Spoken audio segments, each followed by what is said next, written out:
So, good evening, everyone. Welcome to the IIT Prep live class, everybody. I hope all of you are fine.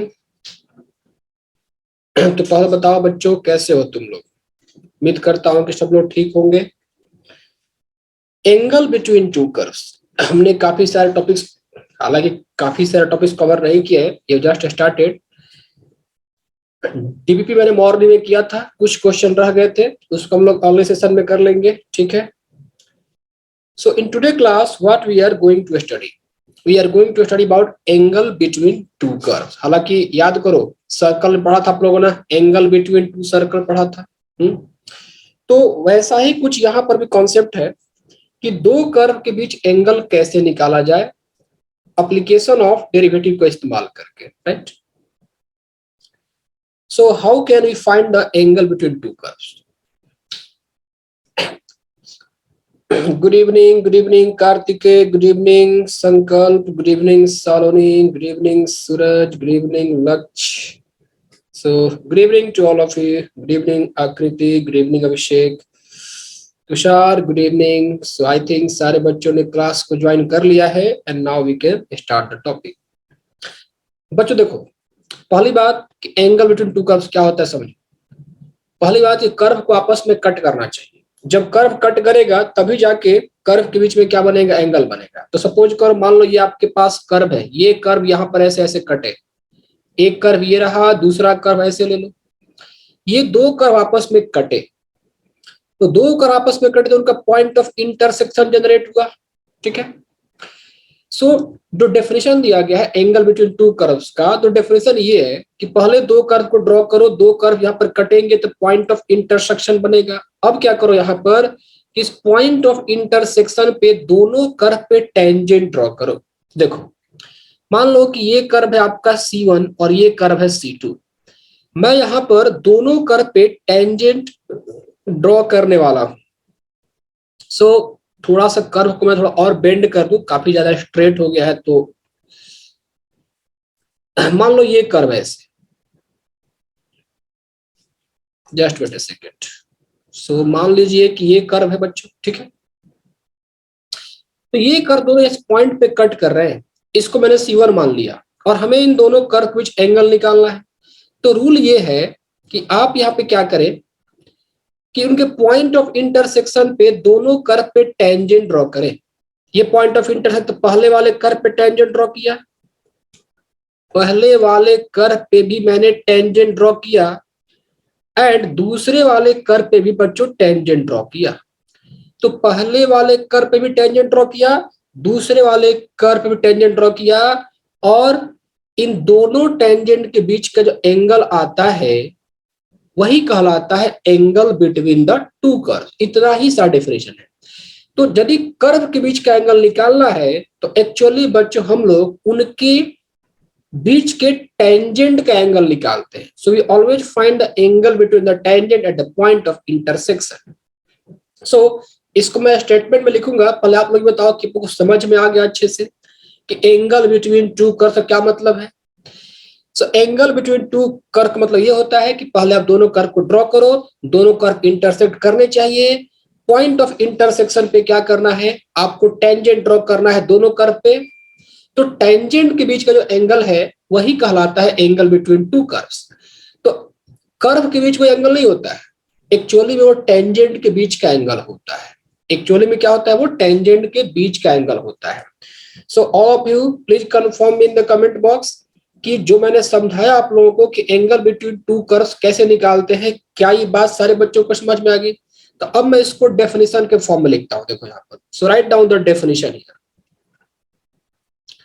यदि मैं definition के form में लिखूं तो ये लिखूंगा कि angle between to intersecting curves, angle between to intersecting curves, angle between two intersecting curves is defined as the acute angle। देखो यहां पर मैंने एक और वर्ड को ऐड किया है, दैट इज acute। तो ध्यान रहे बच्चों, जब दो लाइन कट करती है तो उनके भी दो तरह का एंगल बनता है, एक एक्यूट एंगल, एक ऑब्ट्यूस एंगल, लेकिन यहाँ पर डेफिनेशन में हमेशा एक्यूट एंगल ही लिया जाता है, ठीक है। So the definition says that the angle between two intersecting curves is defined as the acute angle between their tangents at the point of contact or at the point of intersection, बहुत ही simple definition है और question भी काफी simple होते हैं इसके, तो ज्यादा मुश्किल नहीं है टॉपिक ये, इसको हम लोग आराम से कर सकते हैं।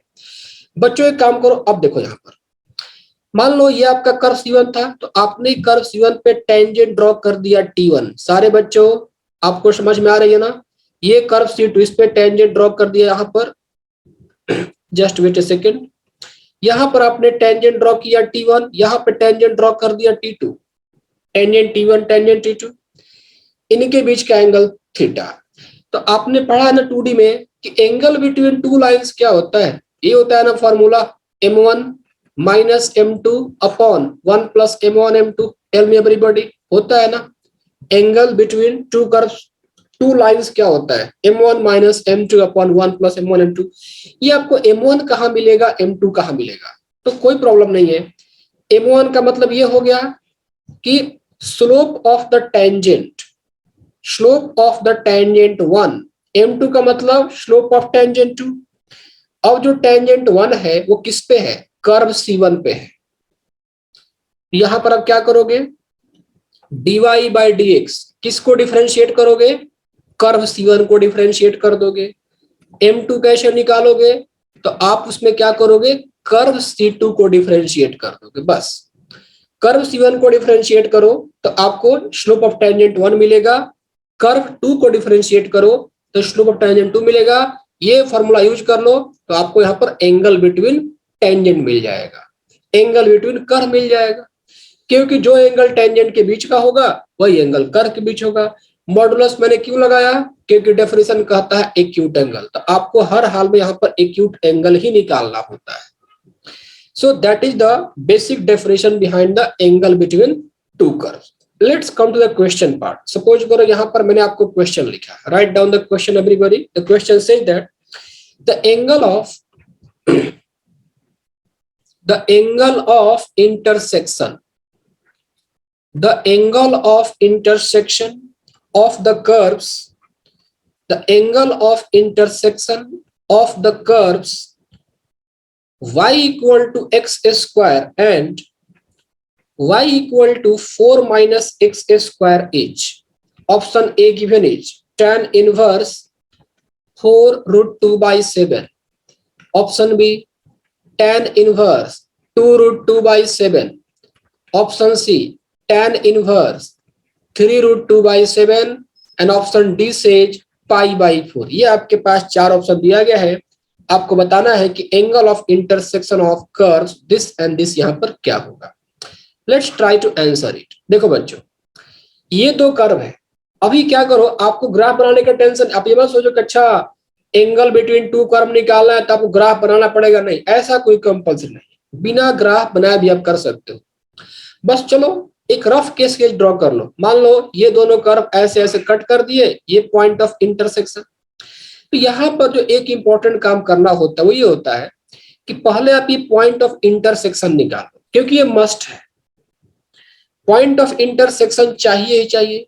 क्योंकि देखिए यदि आपने dy बाई dx निकाला तो उसमें कुछ पॉइंट पुट करना होता है, पॉइंट आप कहां से लाएंगे, तो इस पॉइंट ऑफ इंटरसेक्शन को निकाल कर लाएंगे। ये पॉइंट ऑफ इंटरसेक्शन, मान लो ये आपका curve y equal to x square है और ये आपका कर्व 4 माइनस एक्स स्क्वायर है। तो ये जो पॉइंट ऑफ इंटरसेक्शन होगा ये दोनों कर्व अप्लाई करेगा, मतलब दोनों के इक्वेशन को सेटिस्फाई करेगा। तो पहला काम ये होना चाहिए बच्चों कि आप पॉइंट ऑफ इंटरसेक्शन निकाल ले। The first task is to find the point of intersection. अब पॉइंट ऑफ इंटरसेक्शन हम कैसे निकालते हैं, तो दोनों कर्व को सिमल्टेनियसली सॉल्व करके, जैसे देखो ये y equal to x square है, ये y equal to 4 minus x square है, तो दोनों का राइट साइड में एलएचएस क्या है, y y है, इक्वेट करा दो, x square equal to 4 minus x square, तो यहाँ पर आप ये कह सकते हो 2x स्क्वायर इक्वल टू 4, तो x स्क्वायर इक्वल टू 2 चला आया, तो x की दो वैल्यू आई, ये प्लस माइनस रूट 2 चली आई। मतलब ये हो गया कि हो सकता है ये दो कर्व दो पॉइंट पे कट किया हो। It's quite possible that the curve intersected at 2 points, एक ये रहा एक ये रहा। तो x की यहाँ पर दो कोऑर्डिनेट आई, दो कोऑर्डिनेट का मतलब कि कर्व जो है दो पॉइंट पे कट कर रहा है, ठीक है। तो इट्स क्वाइट पॉसिबल दैट, ऐसा कोई जरूरी नहीं है कि जैसे देखो यहाँ पर कर्व कट किया ना, तो हो सकता है कि यहाँ पर कुछ और एंगल हो और यहाँ पर कुछ और एंगल हो, तो ये आप लोगों को प्रिज्यूम नहीं करना है। जैसे देखिए मान लीजिए दो कर्व ऐसे हो गए, एक कर्व ऐसे है, दूसरी कर्व ऐसे है। अब यहाँ पर इंटरसेक्शन कई सारे पॉइंट पे है, एक इंटरसेक्शन यहाँ पर है, एक इंटरसेक्शन यहाँ पर है, एक इंटरसेक्शन यहाँ पर है, एक इंटरसेक्शन यहाँ पर है। तो हो सकता है कि यहाँ पर एंगल θ1 हो, यहाँ पर एंगल θ2 हो, यहाँ पर एंगल θ3 हो। सर मेनी पॉइंट्स पर बाय बीट, हाँ मेनी पॉइंट भी कट कर सकता है, यहाँ पर एंगल θ4। तो अलग अलग पॉइंट ऑफ इंटरसेक्शन बच्चों अलग अलग एंगल आ सकता है, ठीक है। तो ऐसा प्रिज्यूम नहीं करना है कि कर्व भले ही कितना ही पॉइंट पे कट करे एंगल हमेशा एक ही आएगा, ऐसा कुछ जरूरी नहीं है। अलग अलग पॉइंट पर अलग अलग वैल्यूज निकल सकते हैं, अलग अलग एंगल आ सकते हैं। अब यहीं पर एक इंपॉर्टेंट टर्म आता है आइसोगोनल कर्व्स। मैं लिखवाऊंगा उसको नोट्स में, फिलहाल इलस्ट्रेट करता हूं। देखो आइसोगोनल कर्व्स, एक होता है आइसोगोनल और एक होता है orthogonal. So first of all let me tell you what is the meaning of isogonal curves. जैसे आप यहाँ पे देखो डायग्राम में दो कर्व है, ये C1 C2, दोनों ने कई सारे पॉइंट पे कट किए हैं, एंगल θ1 θ2 θ3 θ4। यदि ये सारे के सारे एंगल सेम हो जाएंगे तो फिर कर्व को बोलते हैं आइसोगोनल कर्व्स। मतलब आइसोगोनल कर्व का डेफिनेशन ये होगा कि हर एक पॉइंट पे, हर एक इंटरसेक्शन पॉइंट पे एंगल सेम होना चाहिए। ये हम लोग बाद में लिखेंगे, फिलहाल अभी का डिस्कशन नहीं है, ये जस्ट मेरे को इलस्ट्रेट करना तो बताना था तो मैंने बता दिया, ठीक है। अब बच्चों प्रॉब्लम यहाँ पर ये है कि यहाँ पर x की दो वैल्यू आ गई, एक प्लस रूट 2 एक माइनस रूट 2। इसका मतलब कि ये कर्व दो पॉइंट पे कट किया, एक पर x कोऑर्डिनेट रूट 2 रहा होगा, यहाँ पर x कोऑर्डिनेट माइनस रूट 2 हो गया, तो आपका काम थोड़ा बढ़ गया। आपको दोनों जगहों पर एंगल निकालना होगा। तो हो सकता है कि इस क्वेश्चन में मल्टी करेक्ट हो जाए, दोनों जगहों पर अलग अलग एंगल निकालना होगा। तो कोई बात नहीं है, एक काम कर लेते हैं। Now at x equal to root 2 पहले चेक करते हैं कि x इक्वल टू रूट 2 पर एंगल क्या बनेगा। तो x इक्वल टू रूट 2 पर एंगल निकालने के लिए पहले आप y कोऑर्डिनेट निकाल। तो देखो आपके पास x की वैल्यू क्या है बच्चों, रूट 2 है। अब y की वैल्यू कैसे निकालोगे, तो उसके लिए आपके पास दो कर्व है, या तो x यहाँ पर पुट करो या x यहाँ पर पुट करो, y की वैल्यू सेम आएगी क्योंकि इंटरसेक्शन पॉइंट है। इंटरसेक्शन पॉइंट पे क्या होता है कि दोनों कर्व से सेम ही कोऑर्डिनेट आते हैं। ये बात सारे बच्चों को समझ में आ रही है कि सिर्फ मेरे को ही समझ में आ रही है? Everybody in the commentary box keep interacting with me and tell me are you getting the point. Intersection point पे क्या होता है बच्चों कि कोऑर्डिनेट सेम आता है, चाहे आप किसी भी कर्व को यूज कर लो। तो यहां पर हमने क्या किया कि x इक्वल टू 2 इसको यूज कर लिया, तो y इक्वल टू क्या हो जाएगा बच्चों, एक्स स्क्वायर, मतलब रूट 2 का होल स्क्वायर, ये 2 हो गया। तो ये कह सकते हैं, मान लेते हैं कि ये पॉइंट आपका ये है और ये पॉइंट आपका बी है, तो मान लेते हैं कि कोऑर्डिनेट ऑफ ए जो आया बच्चों आपका रूट 2,2 चला आया, ठीक है। हमने पॉइंट निकाले, अब मैं स्लोप निकालूंगा। तो हमारे पास कर्व क्या क्या है, एक कर्व है y equal to x square, दूसरा कर्व है y equal to 4 minus x square. Tangent वेंजेंट ड्रॉ करने की आवश्यकता नहीं है, बस दोनों कर्व पे इंडिविजुअल स्लोप निकालो, खत्म करो कहानी। इसको डिफरेंशिएट करो, तो डिफरेंशिएट करोगे तो dy by dx equal to 2x हो गया। x कोऑर्डिनेट रूट 2 आ रहा है ना, ये 2 रूट 2 हो गया। इसको आप स्लोप m1 मान लो, इसको भी m2 स्लोप कहेंगे। इसको डिफरेंशिएट करो dy बाई dx, तो 4 का डेरिवेटिव 0, एक्स स्क्वायर का डेरिवेटिव क्या होगा, -2x, x को पुट करना है √2 बच्चों, तो ये -2√2 हो गया। तो y equal to x square पे टेंजेंट का slope 2√2, y equal to 4 minus x square पे टेंजेंट का स्लोप -2√2। अब एंगल निकालना है, तो मान लेते हैं कि एंगल थीटा है, तो tan थीटा बराबर क्या होगा बच्चों, modulus of m1 minus m2 upon 1 plus m1 into m2। m1 के प्लेस में क्या है, ये 2√2, m2 के प्लेस में -2√2 upon 1 plus m1 into m2, तो m1 2√2, ये हो गया -2√2। इसको थोड़ा सा हम सिंप्लीफाई कर लेते हैं, ये माइनस माइनस प्लस 2√2 प्लस 2√2 बच्चों ये 4√2 हो गया। यहां पर आप देख सकते हो 2√2 इंटू 2√2 ये तो 8 हो जाएगा ना, -8, तो 1 माइनस 8, चूंकि मॉड लगा है तो क्या ये 4√2 अपॉन 7 बन जाएगा बच्चों। 1 माइनस 8 के लिए -7, मॉड इसको प्लस बना देगा। तो आपने क्या देखा, tan थीटा की वैल्यू ये 4√2/7 आई, तो थीटा क्या लिखोगे आप, tan इनवर्स 4√2/7। तो यहां से हमने क्या देखा कि ये वाला ऑप्शन करेक्ट है। लेकिन चूंकि यहां पर हमारे पास दो वैल्यूज ऑफ एक्स आई है, इसका मतलब दो पॉइंट ऑफ इंटरसेक्शन है, तो इस पॉइंट पर तो हमें मिल गया। अब यहां भी चेक करना होगा कि यहां पर एंगल क्या बन रहा है। चलो ट्राई करते हैं एक बार फिर से। यहां पर लिखे when x इक्वल टू -√2, यदि x की वैल्यू -√2 होती है तो y क्या निकालोगे, तो आपके पास दो इक्वेशन है, y equal to x square और y equal to 4 minus x square है, दोनों में से किसी एक पुट कर लेते हैं बच्चों यहाँ पर।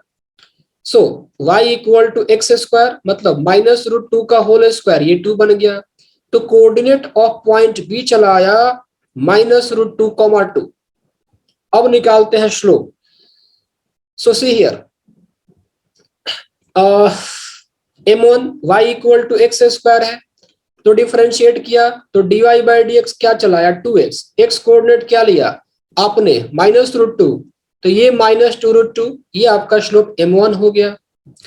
फिर ये रहा y equal to 4 minus x square, दूसरा कर इसको भी डिफरेंशिएट करो, तो ये dy/dx ये हो गया आपका -2x, ये क्या आ गया आपका -2x आ गया ना बच्चों।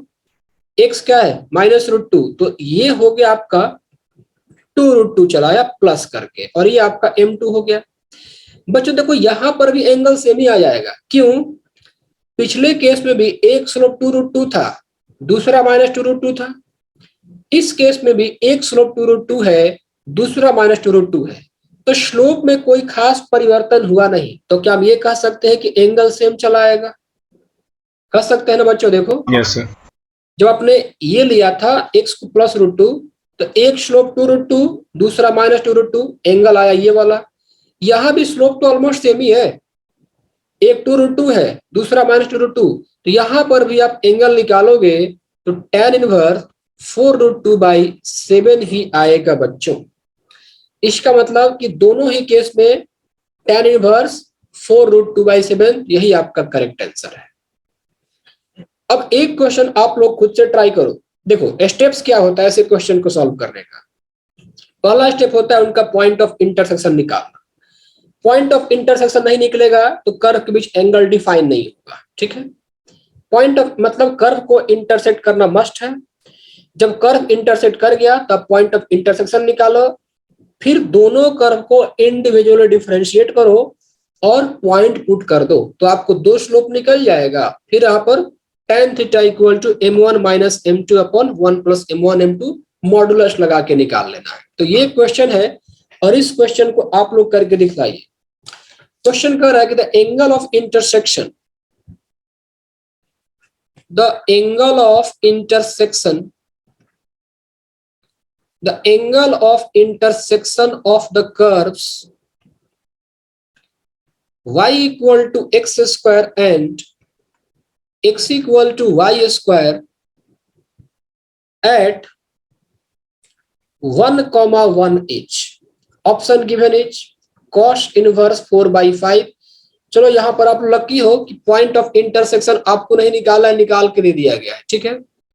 तो option B sine inverse of 3/5, option C है tan inverse of 3/4 and option D है बच्चों tan inverse of 1/3. 20 seconds given for this question. All of you do it. Time starts now. 1, 2, 3, 4, 5, 6, 7, 8, 9, 10, 11, 12, 13, 14, 15, 16, ABC 17, 18, 19, 20. आया सारे बच्चों का? आ गया क्या?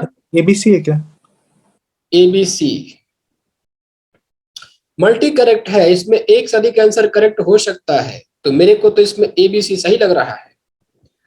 इसका करेक्ट आंसर बच्चों ABC है। ओके, ए भी करेक्ट है, बी करेक्ट है और सी करेक्ट है। आसान सवाल था, बनना चाहिए सबसे। तो देखो पॉइंट ऑफ इंटरसेक्शन तो दे रखा है, मतलब आपको पॉइंट ऑफ इंटरसेक्शन निकालने की चिंता बिल्कुल नहीं है। आपको जस्ट क्या निकालना है? स्लोप निकालना है।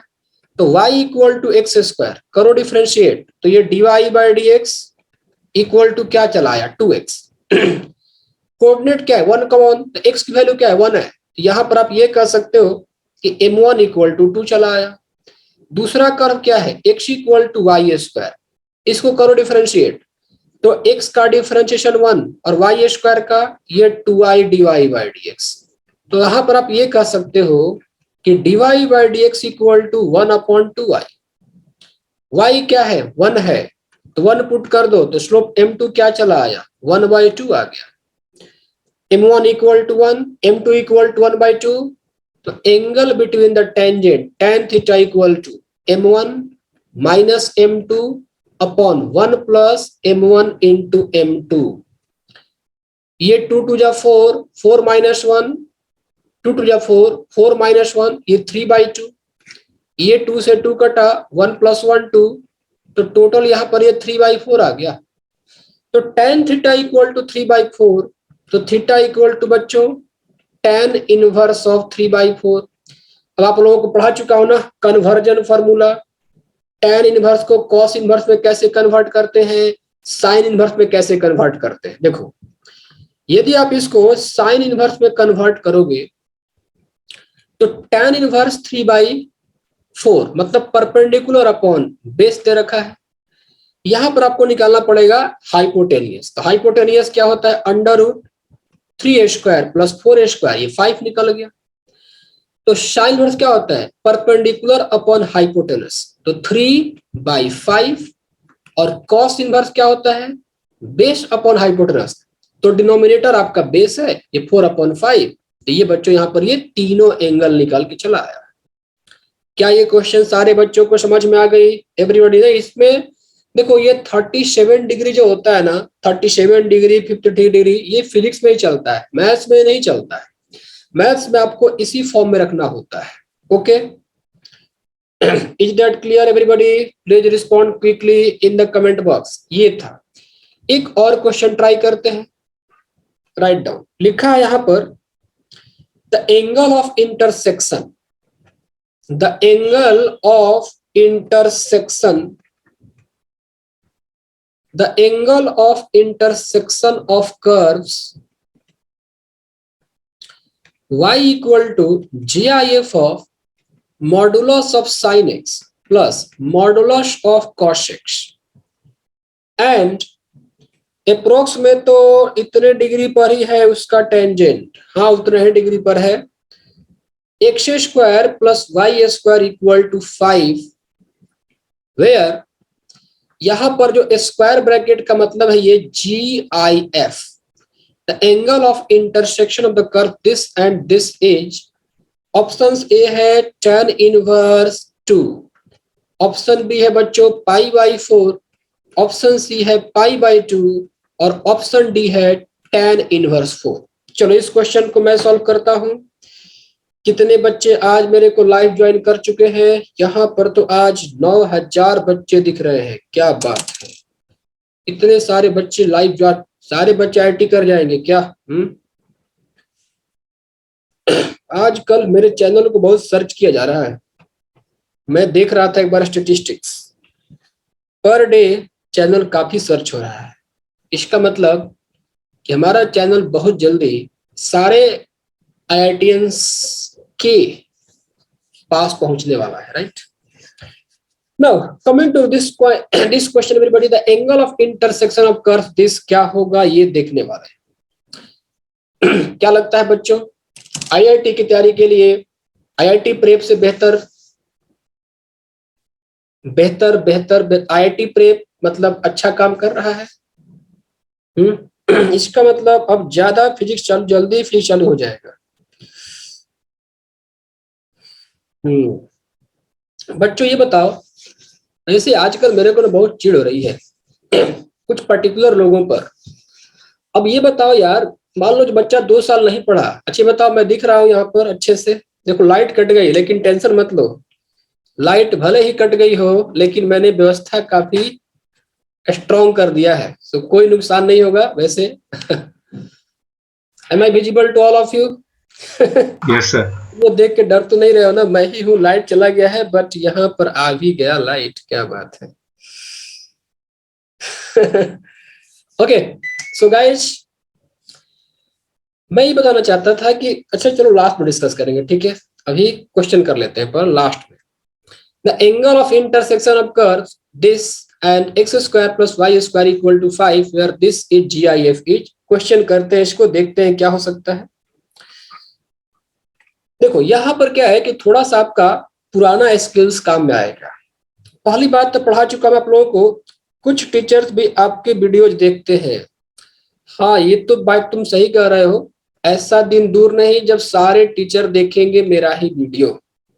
अच्छी बात है ना, मैं तो सबके लिए बनाता हूँ, सबके लिए हेल्पफुल है ये, टीचर्स के लिए भी, स्टूडेंट के लिए, सबके लिए हेल्पफुल है। Now modulus of sine x plus modulus of cos x, बच्चों आपको याद होगा कि पढ़ाया था कि ये जो वैल्यू होता है वो 1 से लेकर √2 में ही लाई करता है। हाँ सर। हो सकता है आप लोग भूल गए हो, ठीक है? खैर, तो मॉडुलस ऑफ एक्स प्लस बात करेंगे बच्चों लास्ट में थोड़ा, अब यहाँ पे क्वेश्चन सॉल्व कर लेते हैं। Modulus of sine x plus modulus of cos x this always lie between 1, 1 से लेकर √2, तो ये ध्यान रखें आप लोग हमेशा, ठीक है? तो हम ये कह सकते हैं कि जो इंटरवल है ये 1 से √2 क्या होता है, 1.41। तो बच्चों ये बताओ कि कोई चीज जब 1 से लेकर 1.41 में लाई करते तो उसका जीआईएफ क्या हो जाएगा? जब कोई भी कोई वेरिएबल 1 से बड़ा हो लेकिन 1.41 से छोटा हो तो उसका जीआईएफ क्या हो जाएगा बच्चों? 1 सर। 1 हो जाएगा। तो क्या हम ये कह सकते हैं कि GIF of modulus of sine x plus modulus of cos x ये हमेशा 1 आएगा। अब इसके बारे में हो सकता है किसी बच्चे को डाउट हो कि सर ये 1 से लेकर √2 कैसे होगा, तभी इसको एक्सप्लेन करने का ये अवसर नहीं है, आपको फिर पुराने वीडियोज को थोड़ा देखने पड़ेंगे, राइट? फिलहाल हम इसको जानते हुए कि ये होता है, हम क्वेश्चन को यहाँ पर सॉल्व करेंगे, ठीक है? तो देखो इसको मैंने सिंप्लीफाई कर दिया, इसको मैंने क्या कर दिया, सिंप्लीफाई कर दिया। देखो आप थोड़ा सा इसके बारे में जब चाहते हो कि चर्चा कर दो तो मैं कर ही सकता हूँ। Sine x plus cos x, ठीक है? आपने बताया था, हाँ बताया था मेरे डोमेन, मेरे को याद है। एनीवे ये GIF of mod sine x plus mod cos x ये 1 बन गया। तो आपके पास 2 कर्व आ गई, एक कर्व हो गई y इक्वल टू 1 और दूसरा कर्व हो गया बच्चों x square plus y square equal to 5। क्या दोनों ही कर्व स्टैंडर्ड कर्व है? क्या दोनों ही कर्व हम लोग आसानी से ट्रेस कर सकते हैं बच्चों? बताओ तो फटाफट। एक y इक्वल टू 1 है, एक सर्कल है, तो एक y इक्वल टू 1 है और एक यहां पर सर्कल है। तो बच्चों देखा जाए तो इस सर्कल का सेंटर कितना है, 0,0, तो सेंटर ड्रॉ कर दिया यहां पर। और इस सर्कल का रेडियस क्या होगा बच्चों, √5 का होल स्क्वायर, √5 का होल स्क्वायर। तो आप ये कह सकते हो कि एक सर्कल है और इस सर्कल को y इक्वल टू 1 की लाइन कट करेगी, तो y इक्वल टू 1 की लाइन कट करेगी तो कुछ ऐसे करेगी। So here we can get some tangent, यहां पर हम लोगों को टेंजेंट यहां पर मिल सकता है। सो ये y इक्वल टू 1 का लाइन है, ये पॉइंट ऑफ इंटरसेक्शन हो गया, तो यहां पर आपको टेंजेंट देखो एक ऐसे मिल जाएगा और एक टेंजेंट ऐसे मिल जाएगा, ठीक है। So we can have some angle like this.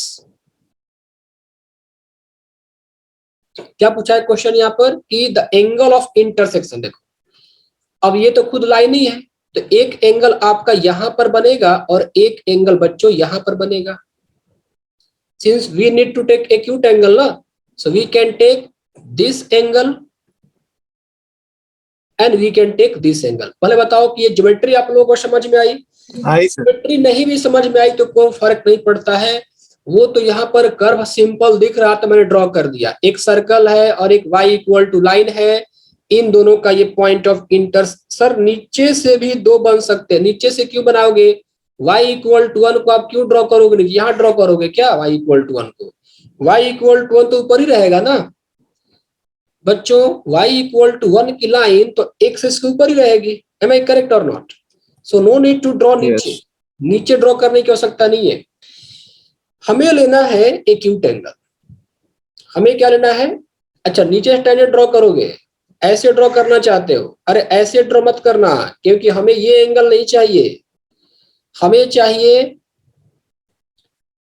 इस point of intersection, point of intersection वाला एंगल। जो पॉइंट ऑफ इंटरसेक्शन है ना, वहां पर एंगल चाहिए होता है और कहीं पे नहीं चाहिए होता है। एंगल बिटवीन टू कर्व का मतलब ये होता है कि पॉइंट ऑफ इंटरसेक्शन पे कितना एंगल बन रहा है, ठीक है। सो कहीं भी एंगल नहीं निकालना है, we have to find point of intersection वाला एंगल, ठीक है।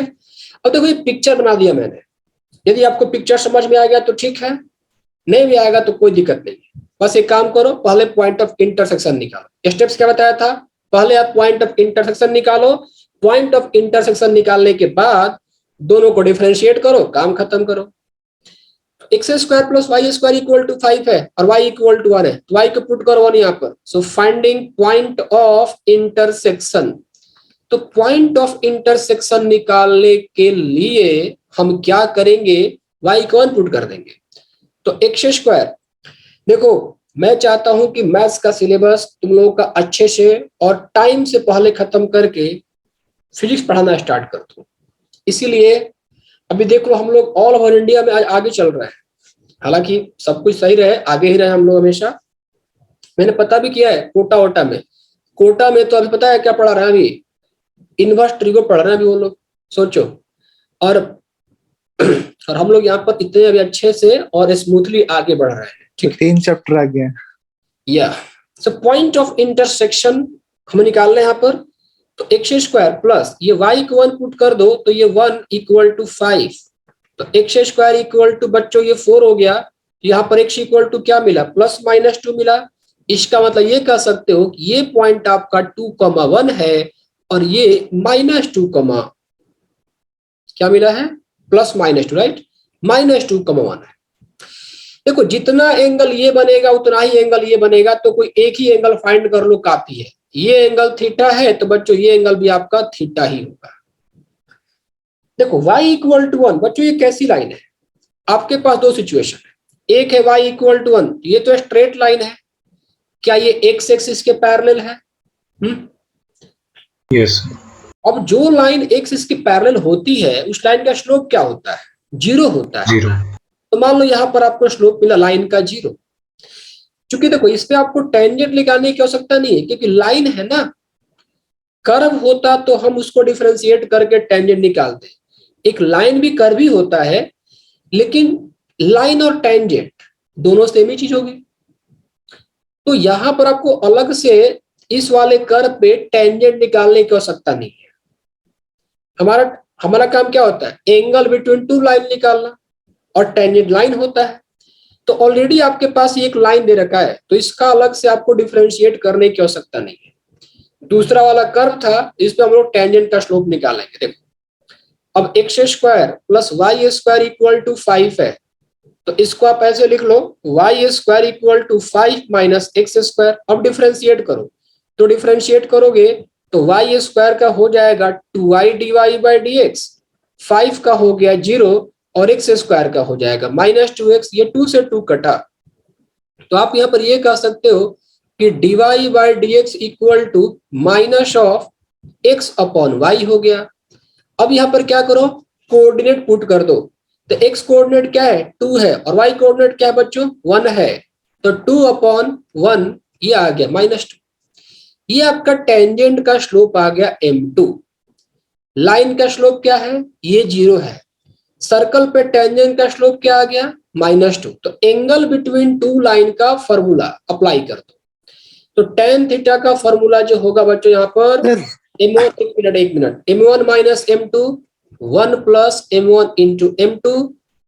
So we can say here m1 को 0 माइनस ऑफ -2 1 प्लस 0 इंटू -2, ये +2 बन जाएगा। तो theta equal to tan inverse of 2 बन गया। That's all about the answer. ये आपका आंसर है। अब तुम क्या कहना चाहते हो बताओ, पहले बताओ, 1 मिनट एवरीबॉडी, क्या ये क्वेश्चन बच्चों को समझ में आ गया? कमेंट बॉक्स में लिख के बताओ कि क्या ये क्वेश्चन सारे बच्चों को समझ में आ गया। ऐसा क्यों लग रहा है कि मैं ही पढ़ा रहा हूँ और मैं ही समझ रहा हूँ। 500 वीडियो आज कंप्लीट हो गए मेरे, वाह amazing. Today I completed 500 videos upload. Is this question clear to everybody? अच्छा, क्या पूछना चाहते हो बोलो। जैसे यहाँ पे हमारे पास y इक्वल टू 1 था, y इक्वल टू 1 x के पैरेलल में है, तो सर जो भी हमारी यहाँ पे स्लोप की वैल्यू आई उसी को हम डायरेक्टली मतलब नहीं लिख सकते? सही कह रहे हो आप, जो स्लोप की वैल्यू आ गई, क्योंकि देखो ये पैरेलल है, तो जो एंगल ये होगा एक्स एक्सिस से वही एंगल ये होगा, तो जो स्लोप की वैल्यू आ गई वही आपका एंगल भी, ठीक है। You are also right. Anything else you want to ask? नहीं सर, इतना ही था सर। ओके बच्चों, ये था एंगल बिटवीन टू कर्व को लेकर। अब हम लोग यहाँ पर क्या करते हैं, कुछ इंपॉर्टेंट नोट्स लिख लेते हैं। Write down everybody important notes. एक तो मैं समझा चुका हूं आप लोगों को कि आइसोगोनल कर्व्स क्या होता है, फिर भी इसको लिख लो। What is the meaning of isogonal curves? पहला, isogonal curves, if the angle between the two curves, if the angle between the two curves at each and every point of intersection, each and every point of intersection, if angle between two curves at each and every point of intersection are same, then the curves are said to be isogonal. Then the curves are said to be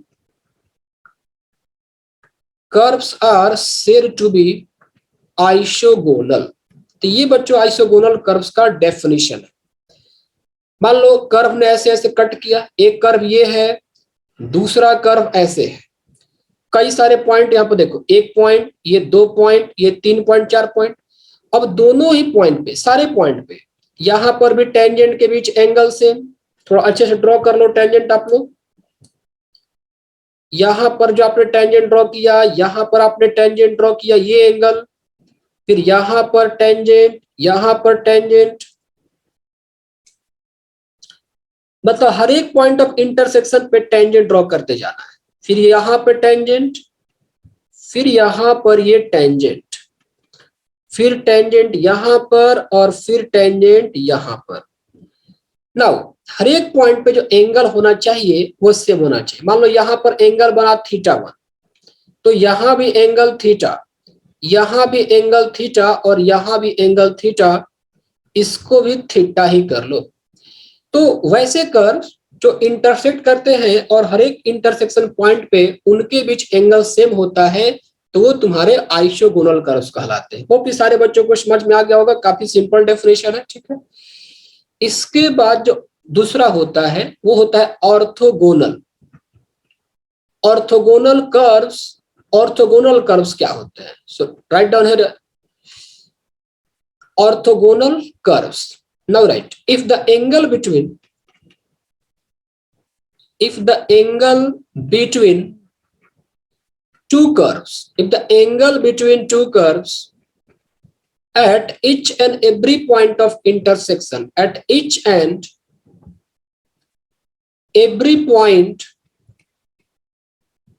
of intersection, if the angle between two curves at each and every point of intersection is 90 degree, is right angle, देखो आप लोगों ने पढ़ा था ना orthogonal intersection of to circles, तो क्या पढ़ा था कि सर्कल के बीच का एंगल 90 डिग्री हो जाए तो क्या कहलाते हैं, सर्कल ऑर्थोगोनल कहलाते हैं। तो वो तमाम डिफिनेशन यही से आया हुआ है। ऑर्थोगोनल सर्कल्स होते हैं, ऑर्थोगोनल कोई भी दो कर्व हो सकता है। जब दो कर्व के बीच का एंगल 90 डिग्री हो जाए तो कर्व आपके ऑर्थोगोनल कहलाएंगे। दो पैराबोला आपस में ऑर्थोगोनली कट कर सकते हैं, एक इलिप्स और एक पैराबोला आपस में ऑर्थोगोनल कट कर सकता है। द क्राइटेरिया इज कि उनके बीच का एंगल 90 डिग्री होना चाहिए। So if the angle between two curves at each and every point of intersection is right angle, then the curves are said to be orthogonal. Then the curves are said to be orthogonal with respect to each other, with respect to WRT मतलब क्या होता है, with respect to each other। अब यहां पर देखो मैं दो डायग्राम बनाऊंगा। एक डायग्राम ये है इस तरीके से, यहां पर कर्व कट करता है, ठीक है, और एक डायग्राम इस तरह से है, सेमी है। अब ऐसा है कि मान लो यहां पर आपने कर्व के बीच का एंगल निकाला, ये आपका π/2 आ गया, लेकिन इस पॉइंट ऑफ इंटरसेक्शन पे एंगल निकाला, मान लो π/4 चला आया। यहां पर आपने यहां भी एंगल निकाला और ये π/2 आ गया, और यहां पर एंगल निकाला तो ये π/4 चला है। एक काम करो, इसको ना आप π/2 ही रख लो, ठीक है। दो सिचुएशन आपके पास है। एक सिचुएशन में क्या है, each and every point of intersection पे एंगल π/2 है। दूसरे सिचुएशन में क्या है कि एक पॉइंट पर तो एंगल π/2 है, दूसरे पॉइंट पे एंगल π/4 है। यहां पर मान लो कर्व C1 C2, यहां पर कर्व C1 C2। अब बताओ किस केस में दोनों कर्व आपस में ऑर्थोगोनल कहलाएगी, दोनों केस में या किसी एक केस में? फर्स्ट में सर, फर्स्ट में कहलाएंगे। क्या लिखा है मैंने यहाँ पर definition, eight each and every point. तो बच्चों क्या है ना कि ऑर्थोगोनल का डेफिनेशन ये है कि हर एक पॉइंट पे एंगल π/2 बनना चाहिए। ऐसा नहीं कि एक पॉइंट पर π/2 बन गया, दूसरे पर कुछ और बन गया, तो ये नहीं होगा ऑर्थोगोनल। लेकिन ये वाला ऑर्थोगोनल का केस है, तो इसको ध्यान में रखना है। ऐसे ऑब्जेक्टिव क्वेश्चन आपको मिल सकते हैं कि एक जगह पर π/2 एंगल बन रहा हो, दूसरे जगह कुछ और बन रहा हो, तो वैसा ऑर्थोगोनल नहीं होगा। ऑर्थोगोनल का मतलब हर एक पॉइंट ऑफ इंटरसेक्शन पे 90 का एंगल बच्चों बनना चाहिए, ठीक है। आई होप कि सारे बच्चों को समझ में आ गया होगा। तो ऐसे केस में क्या करना है, देखो, slope of tangent, product of, आप यही कह सकते हो ना कि दो कर्व, अच्छा, एंगल बिटवीन टू कर्व मतलब क्या होता है, एंगल बिटवीन देयर टेंजेंट। तो चूंकि कर्व ऑर्थोगोनली कट कर रहा है, इसका मतलब ये हो गया ना कि यहां पर जो टेंजेंट आपने ड्रॉ किया है, ध्यान रहे ये सारे के सारे एंगल बच्चों टेंजेंट के बीच के एंगल होते हैं। कर्व के बीच एंगल जो होता है वो टेंजेंट के बीच का एंगल होता है। ये जितने एंगल मैं लिखा यहाँ पर, यह मान के चल रहे हैं कि टेंजेंट के बीच के एंगल है। इसका मतलब कि वो दोनों टेंजेंट के आपस में परपेंडिकुलर होने चाहिए एवरीबॉडी। अरे दो टेंजेंट के बीच, कर्व के बीच का एंगल मतलब टेंजेंट के बीच का एंगल, राइट एंगल मतलब 90 डिग्री, तो टेंजेंट के बीच का एंगल क्या होना चाहिए, 90 डिग्री। तो टेंजेंट्स क्या हो गए, परपेंडिकुलर हो गए। So tangents are perpendicular, that's it. Tangents are perpendicular, tangents are, आप ये कह सकते हो यहां पर ये टेंजेंट आपके परपेंडिकुलर हो जाएंगे। सर हम ऑर्थोगोनल को आइसोगोनल का एक ही केस में मान सकते नहीं, ऑर्थोगोनल और आइसोगोनल का एक ही केस नहीं मान सकते हो। आइसोगोनल का डेफिनेशन ये है कि हर एक पॉइंट इंटरसेक्शन पे एंगल से तो π/3 भी हो सकता है, π/4 भी हो सकता, कुछ भी हो सकता है। लेकिन ऑर्थोगोनल का मतलब ये हो गया कि हर एक पॉइंट ऑफ इंटरसेक्शन पे एंगल π/2 बनना चाहिए। तो आप ये कह सकते हो कि जो ऑर्थोगोनल का कंडीशन है वो आइसोगोनल का एक पर्टिकुलर केस है। ऑर्थोगोनल का जो कंडीशन है वो आइसोगोनल का एक पर्टिकुलर केस है, लेकिन दोनों को आप सेम नहीं कह सकते हो। Yes, ortho is a type of iso कह सकते हो, या फिर ऑर्थो जो है सबसेट ऑफ आइसो आप कह सकते हो। Okay, now tangents are perpendicular, मतलब दोनों के स्लोप का प्रोडक्ट -1। m1 क्या हो गया, dy by dx at curve 1। m2 मतलब dy by dx at curve 2, दोनों के स्लोप का प्रोडक्ट -1 होता है। दोनों के स्लोप का प्रोडक्ट -1 होता है तो हम बोलते हैं कि टेंजेंट्स क्या है, यहाँ पर ऑर्थोगोनल है। Write down few questions everybody. जैसे क्वेश्चन लिखा है यहाँ पर, नहीं सर कि आइसोगोनल का एक स्पेशल केस। आइसो तो बोल तो दिया मैंने कि ऑर्थोगोनल जो है वो आइसोगोनल का सबसेट है। तो सबसेट का मतलब क्या है कि स्पेशल केस है जहां पर एंगल क्या बनता है, 90 डिग्री बनता है। दैट्स इट, और क्या चाहिए। आइसोगोनल एक जनरल टर्म हो गया, वहां पर कोई भी एंगल बना सकते हो। उसका एक स्पेशल केस जिसमें एंगल π/2 बनता हो, ऑर्थोगोनल हो गया। Right the question here. The angle between the curves, the angle between the curves, the angle between the curves y square equal to 4x and y equal to e के power -x/2h। Option A है बच्चों यहाँ पर π/4, option B है π/2, option C है π/3 और option D है π/6। अब देखो, तुम लोग चाहो तब तुक्का ही मार सकते हो। तुक्का इसलिए मार दोगे कि π/2।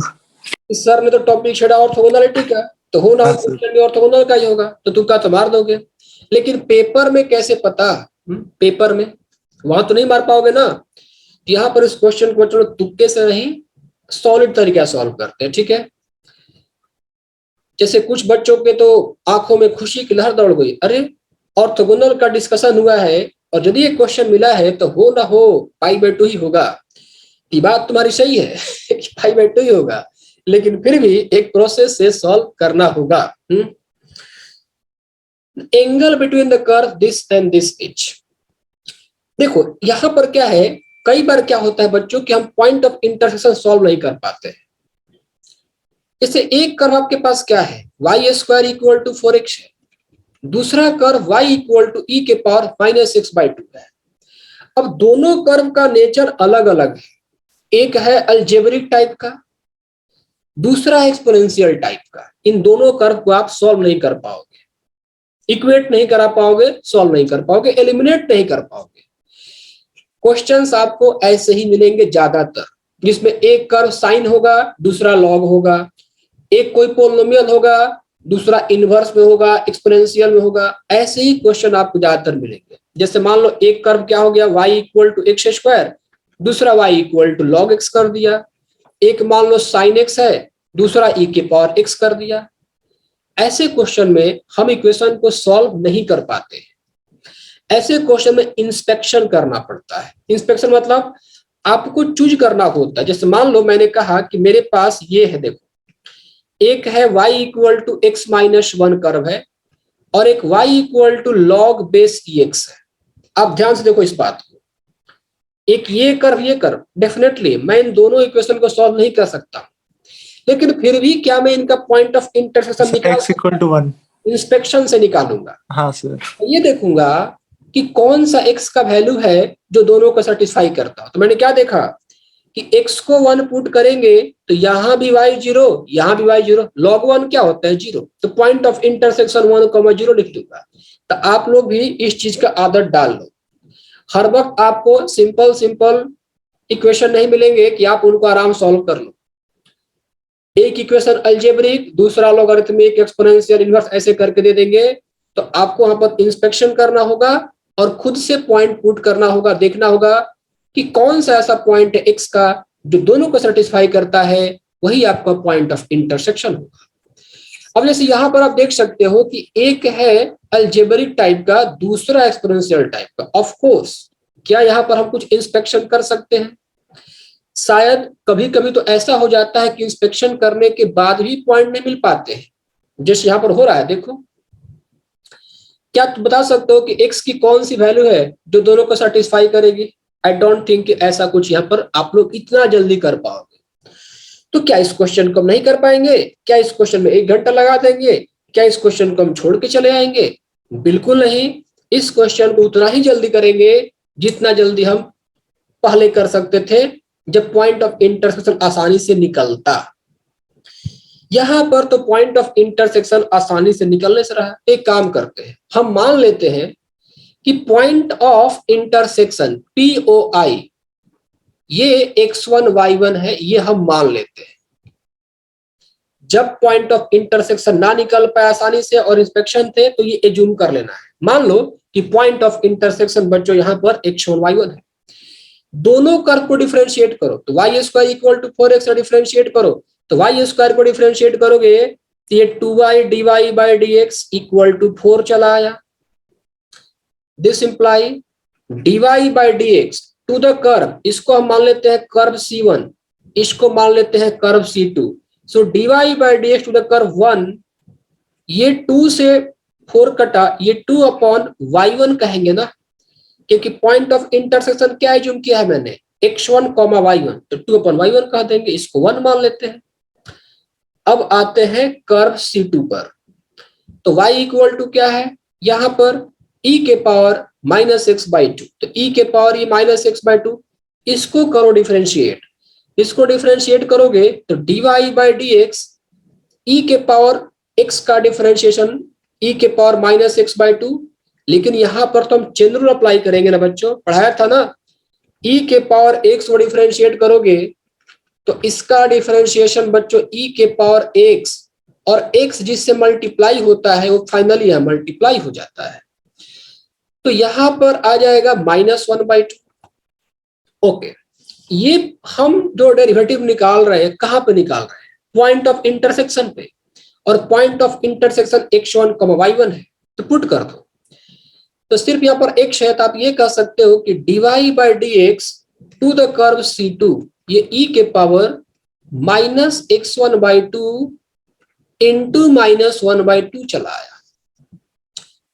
अब यहाँ पर एक बात ऑब्जर्व करो कि चूंकि x1 y1 तो पॉइंट ऑफ इंटरसेक्शन है, तो क्या पॉइंट ऑफ इंटरसेक्शन दोनों ही कर्व पे लाई करता है बच्चों? बताओ तो फटाफट, करता है कि नहीं?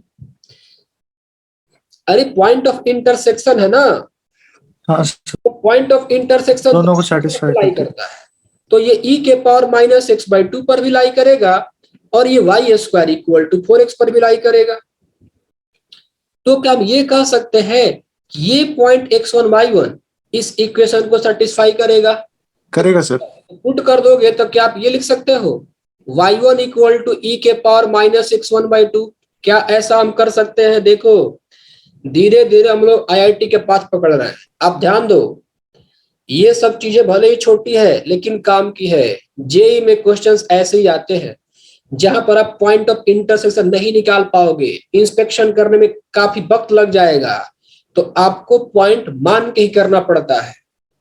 अच्छा सर, अभी वो कैंसिल हो जाएगा सर, y1 y1। एक सेकेंड, e के पावर -x1/2, तो यहाँ पर e के पावर -x1/2 के प्लेस पे क्या मैं y1 लिख सकता हूँ?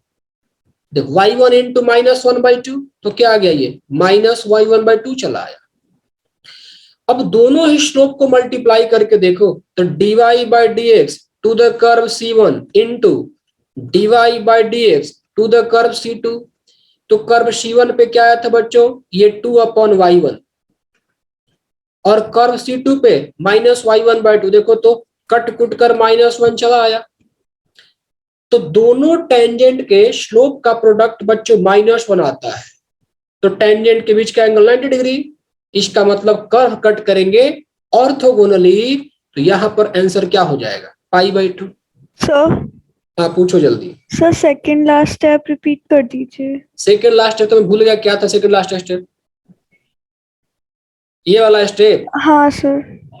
चेन रूल से डिफरेंशिएट करो, e के पावर x को डिफरेंशिएट करोगी तो ये e के पावर x का जो कोएफिशिएंट होता है मल्टीप्लाई होता है, तो e के पावर -x/2 डिफरेंशिएट किया तो e के पावर -x/2, और x का कोफिशिएंट क्या है -1/2, ये मल्टीप्लाई हो जाएगा। अब यहाँ पर पॉइंट ऑफ इंटरसेक्शन क्या लिया गया है, x1 y1 लिया गया है ना, तो पुट कर दो यहाँ पर x1, तो e के पावर -x1/2 इंटू -1/2। अब हम इसका क्या करेंगे, तो इसका करने का सिंपल लॉजिक, ये पॉइंट ऑफ इंटरसेक्शन दोनों कर्व पे लाई करेगा, तो x1 y1 को पुट कर दो इसमें, तो y1 इक्वल टू e के पावर -x1/2, तो e के पावर -x1/2 के प्लेस में यहाँ पर y1 पुट कर दो, तो -y1/2, तो एक श्लोक y1 2/y1, दूसरा -y1/2, दोनों को मल्टीप्लाई करोगे -1, फिनिश्ड। तो स्लोप का प्रोडक्ट मतलब डेरिवेटिव के प्रोडक्ट -1, तो कर्व कैसा, orthogonal. Is that clear everybody? बच्चे रिस्पॉन्स नहीं कर रहे हैं, क्या बच्चों को नहीं समझ में आया?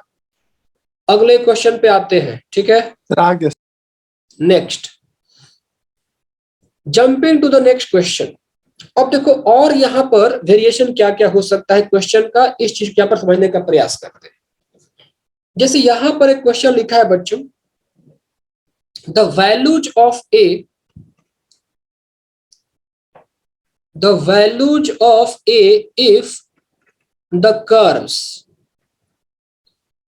x square upon a square plus y square upon 4 equal to 1 and y cube equal to 16x cut orthogonally, cut orthogonally।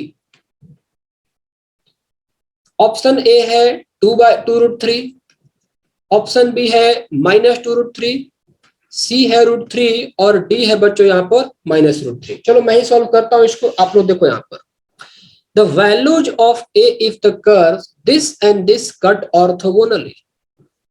Let's try it.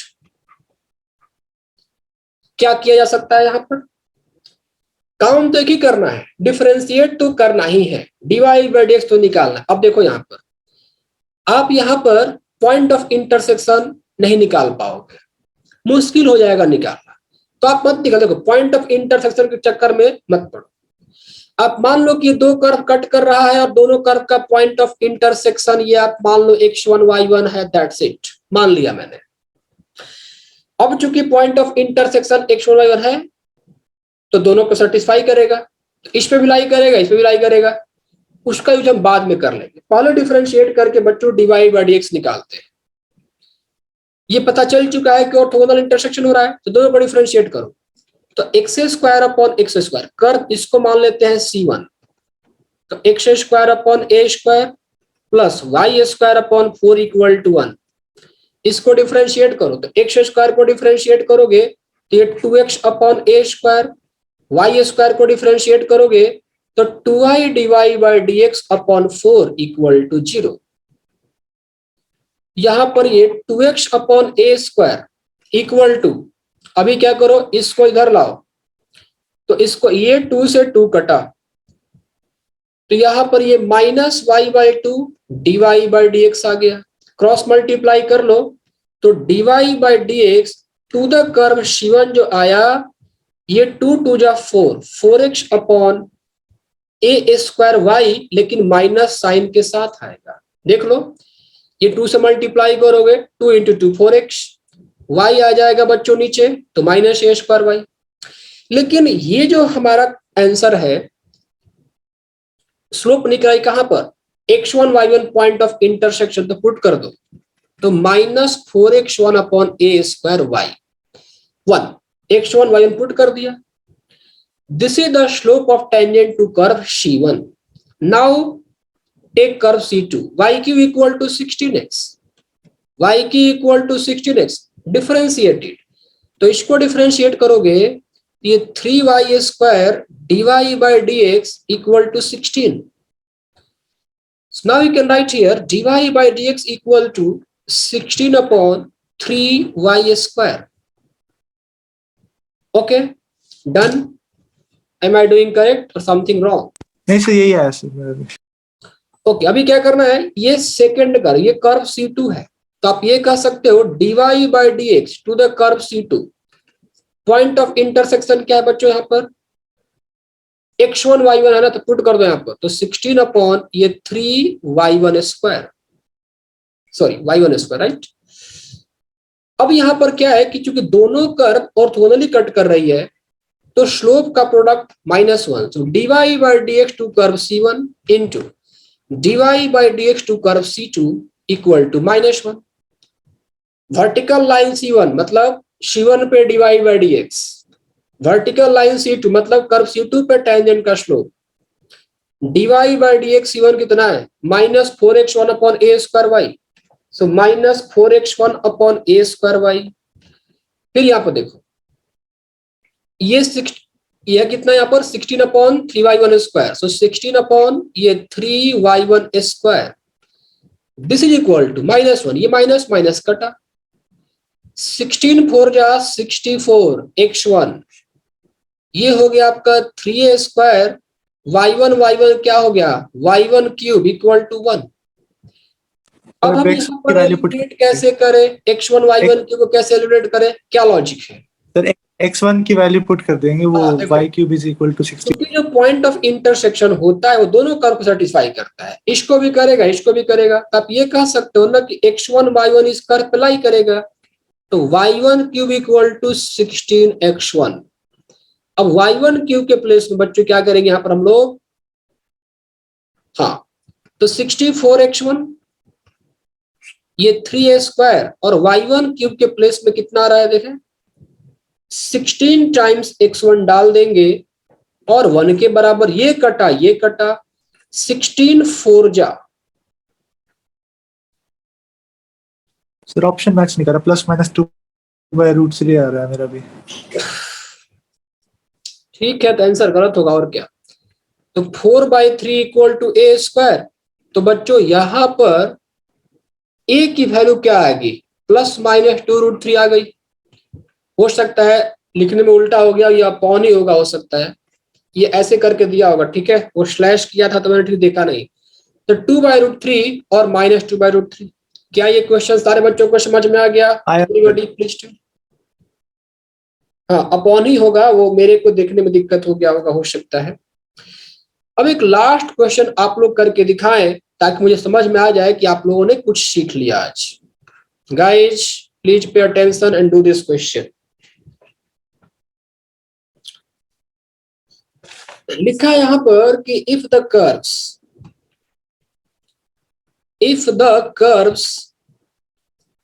ay plus x square equal to b and x cube equal to y cut orthogonally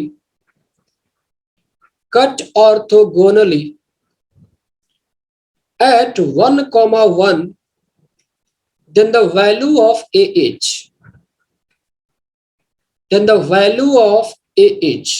option A 6, option B -6, C 3 और D -3। चलो बच्चों इसको करके दिखाओ तो आप लोग। This question is for you, everybody please attempt this question and tell the answer. Time starts now, you have 20 seconds only. 1 2 3 4 5 6 7 8 9 10 11 12 13 14 15 16 17 18 19 20। I need confident answer. अब मुझसे नहीं पूछना है कि सर 6 है क्या, 3 है क्या, 6 पक्का सर, ए पक्का। गर्वित ने कहा 6, देवांश ने कहा 6, बाकी बच्चे ये सोच रहे हैं कि हम क्या बोले। जो हमें बोलना था वो तो इन लोगों ने बोल दिया, अब हम क्या बोले। अर्णव ने कहा 6, सूरज का आंसर बी आ रहा है, राइट। लक्ष्य का आंसर ए आ रहा है, बाकी बच्चों का आंसर ए ही आ रहा है, सब बच्चों का। और लोग बताओ, जितने लोग क्लास में सारे बच्चे बताएं कि आंसर क्या आ रहा है। ये तो सिंपल क्वेश्चन है, तो कोई भी कर देगा ये।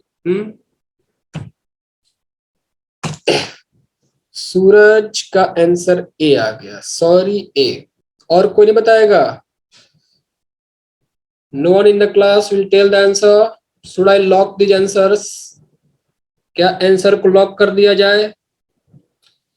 तो आंसर को लॉक कर दिया जाए और आंसर इसका एक करेक्ट है, 6 है। ठीक है, तो जिन बच्चों से नहीं हो पाया मैं यहाँ पर कर दे रहा हूँ। देखो पहले क्या करेंगे, दोनों कर्व पे निकालेंगे dy/dx। देखो ये एक आपके पास कर्व C1, आकृति का आंसर C। वाह, सबसे जुदा आकृति का आंसर होता है, कल भी ऐसे ही हो रहा था। यूनिक आंसर होता है, सबसे हटके। ay plus x square equal to b. अभी डिफरेंशिएट करो इसको, तो a ये रहा dy/dx। तो आकृति कहीं तुमने ये प्रण तो नहीं कर लिया है कि चाहे कुछ भी हो जाए मैं सबसे अलग ही आंसर दूंगी? IIT एडवांस ऐसे ही करोगी? वैसे कर सकती हो, बोल सकती हो, आप लिख देना नोट्स में कि due to uniqueness I given the different answer because I knew that सारे बच्चे ये आंसर करेंगे। तो थोड़ा यूनिकनेस होना चाहिए, इसलिए मैंने ऐसे आंसर दिए हैं। नाउ a dy/dx यहाँ पर 2x इक्वल टू 0 हो गया। ठीक है, तो इसके बाद यहाँ पर हम ये कह सकते हैं कि a और ये रहा dy/dx इक्वल टू ये -2x। तो पहले कर्व पे स्लोप जो आया बच्चों, स्लोप ऑन कर्व C1 ये -2x/a चला आया। अब चूंकि यहाँ पर तो एक और फायदा है, ये पॉइंट ऑफ इंटरसेक्शन दे रखे हैं, 1 कॉमन कर है तो पुट कर दो 1, तो -2/a चला आया। नहीं दिया होता पॉइंट ऑफ इंटरसेक्शन तो सोच लेते, दिया हुआ है तो पुट कर देंगे। अब दूसरा कर्व क्या है, xq इक्वल टू y है, तो xq इक्वल टू y को डिफरेंशिएट करोगे बच्चों तो ये 3x² और यहाँ पर ये dy/dx। So here we can say that dy/dx to the curve C2 differentiate किया मैंने 3x², x के प्लस में क्या पुट करेंगे 1, तो यहाँ पर ये 3। अब चूंकि कर्व में ऑर्थोगोनल इंटरसेक्शन है तो dy/dx ये रहा C1 और यहाँ पर ये dy/dx C2, प्रोडक्ट क्या आ जाएगा बच्चों -1। dy/dx C1 स्लोप -2/a, इसका स्लोप है बच्चों 3, ये आ गया -1, तो a इक्वल टू आपका ये 6 आ गया। ठीक है, तो आज के क्लास में इतना ही बच्चों। टॉपिक तो काफी सारे हैं बट हम यहाँ पर अब कोई टॉपिक एक्स्ट्रा नहीं लेंगे। That's all about today class. So I hope कि आज के टॉपिक को सारे बच्चों ने समझ गया हो। Is that clear to all of you? Clear है सर। ठीक है, तो सिंपल टॉपिक था बट इससे क्वेश्चंस भी काफी मिलेंगे आप लोगों को, तो मैंने पढ़ा दिया। तो यही था आज क्लास। अब उसके बाद क्या है, length of tangent, length of subtangent, length of normal, length of subnormal, ये सब लोग कल के क्लास में करेंगे। तो एप्लीकेशन ऑफ डेरिवेटिव में थोड़ा टाइम तो लगेगा, वक्त आपको इसमें देना पड़ेगा। ठीक है।